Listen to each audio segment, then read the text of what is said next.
আমায় ছুটি দিতে বল, সকাল থেকে পড়েছি যে মেলা। এখন আমি তোমার ঘরে বসে করব শুধু পড়া পড়া খেলা।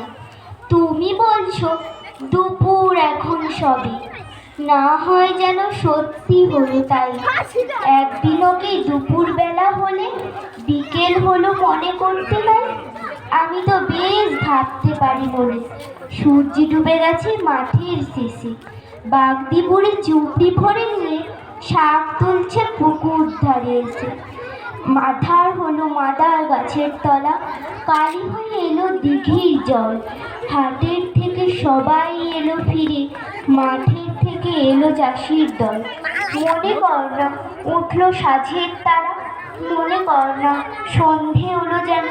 রাতের বেলা দুপুর যদি হয়, দুপুর বেলা রাত হবে না কেন? নমস্কার। খুব